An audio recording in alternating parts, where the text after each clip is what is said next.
जनसमुदाय, यो कुनै आम रेली होइन। यो रेली चाहिँ तपाईहरुकै हक र अधिकारको लागि हो। जनताद्वारा मागिएको 11 बुँदे माग, उसको लागि माओवादी केन्द्र प्रत्यक्ष भूमिका जुन निर्वाह गरिरहेछ, जुन 11 बुँदे माग जनताद्वारा राखेको छ, जनताकै लागि, जनताकै सुख सुविधाको लागि हाम्रो यो आजको रेली कार्यक्रम हो। विगत योभन्दा पहिला 2081 साल 12 महिना चैत्र 25 गतेका दिन हामी यही 11 बुँदे माग लिएर शान्तिपूर्ण धरना कार्यक्रममा धनसाधाम नगरपालिकाको अगाडि जुन बसेको थियौँ, 8 बजेदेखि लिएर हामी 5 बजे बस्दा पनि हाम्रो पालिका धनसाधाम पालिका मेयरको अलिकति पनि दया लागेन। हामी बार बार पालिका धाइरह्यो तैपनि अलिकति पनि विचलित भएन, किनकि उहाँलाई लाग्छ नेकपा माओवादीले छर्लङ्ग पारिदिएछ कि कार्यपालिकाको गाडी हुँदाहुँदै आफ्नै गाडी अरूको नाममा गरेर त्यो गाडी चाहिँ भाडामा प्रयोग गरिरहेछ। किनकि आफ्नै गाडी यदि आफ्नो नाममा गर्दाखेरि जनता छर्लङ्ग बुझिहाल्थ्यो, प्रतिकार गर्न सक्थ्यो। तर आफ्नै पैसा लगानी गरेर आफ्नो नातागोताको नाममा पास गरी त्यही गाडी भाडामा सञ्चालन गरिँदै आइरहेको छ भने यो कुरा हामी समग्र जनतामा छर्लङ्ग देखिरहेछ। देख्दा देख्दै पनि कसैले प्रत्यक्ष भूमिका निर्वाह गर्न सकेन, यसको विरोध कसैले गर्न सकेन।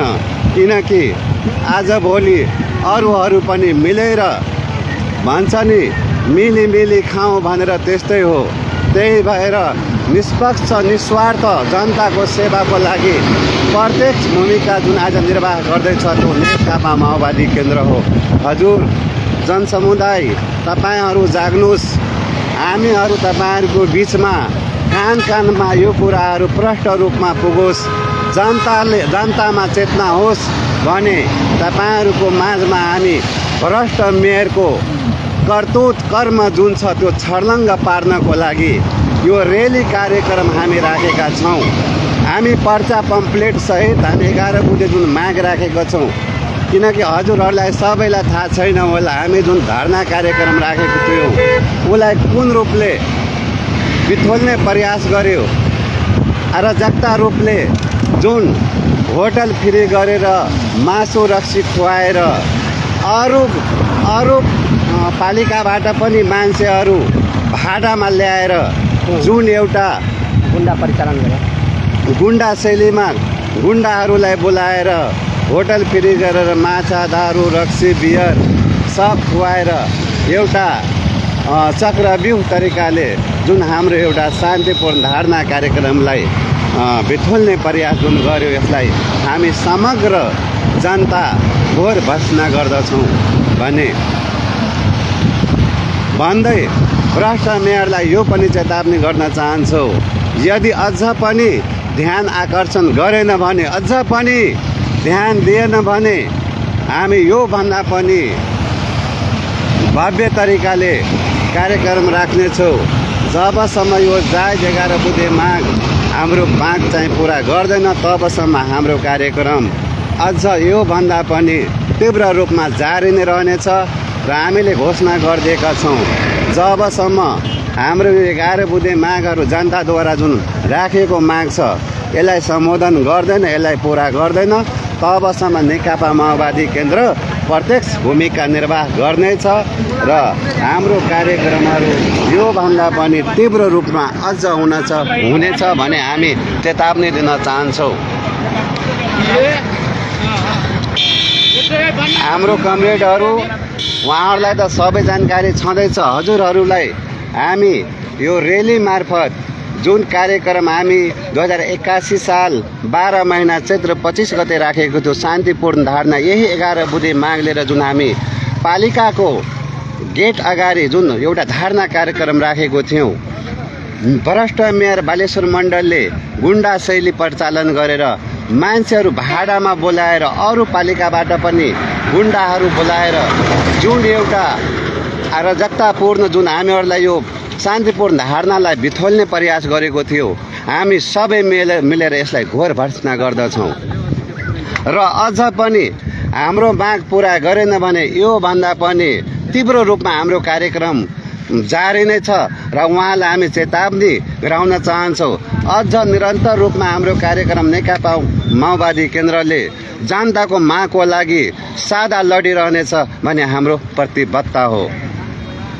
तपाईहरूलाई थाहै छ आदरणीय जनसमुदाय, धेरै पार्टीहरू छ, धेरै विभिन्न पार्टी खोलेर बसेको मान्छे छ। म यस्तो छु उस्तो छु, जनताको लागि म यो गरिदिन्छु त्यो गरिदिन्छु, तर प्रत्यक्ष रूपमा कसले गर्यो त? भ्रष्टको विरोध कसले गर्यो? तपाईँहरूको सामुन्नमा छर्लङ्ग देखिरहेछ। आदरणीय जनसमुदाय, आग्रह गर्दछु तपाईँहरू पनि आउनुहोस्। यो मात्र नेकपा माओवादी केन्द्रको लडाइँ होइन, यो लडाइँ तपाईँहरूको पनि हो। आउनुहोस्, आह्वान छ। यो लडाइँ हामी सबै जनता, समग्र जनता मिलेर लडौँ। जुन 11 बुँदे जुन माग छ यसलाई कसरी पुरा गर्छ, कुन तरिकाले गर्छ, यो अधिकार सुनिश्चित कसरी हुन्छ, यसको लागि हामी तपाईँहरूलाई आह्वान गर्छौँ। तपाईँहरूको पनि साथ चाहियो। हाम्रो साथ छँदैछ। प्रत्यक्ष भूमिका हामी निर्वाह गरिरहेछौँ। जुन हाम्रो दायित्व छ, जुन एउटा भ्रष्टले अझै भ्रष्ट गर्न खोजिरहेछ, हामी योभन्दा बढी भ्रष्ट हुन दिँदैनौँ। प्रत्यक्ष भूमिका निर्वाह हामी गर्दैछौँ। त्यो नेकपा माओवादी केन्द्र हो। त्यसैले यदि तै पनि सुनेन भने आगामी दिनमा 2084 को दिनमा बुलेटले होइन, हामी पाइलटले त्यो भ्रष्ट मेयर जुन अहिले पालिकामा मेरो नगर सरकार हो भन्दै गराउँदैछ, आफ्नो पावर तानासा राणा शासन निरङ्कुशता शासन जुन गरिरहेछ, यसलाई हामी विफल बनाउनेछौँ। 2084 मा पाइलट लिएर जवाब दिनेछौँ। अनि बल्ल थाहा हुन्छ जनताको पावर के हो भनेर। हस् त यति भन्दै म आफ्नो 2 शब्द यही टुङ्ग्याउन चाहन्छु। धन्यवाद।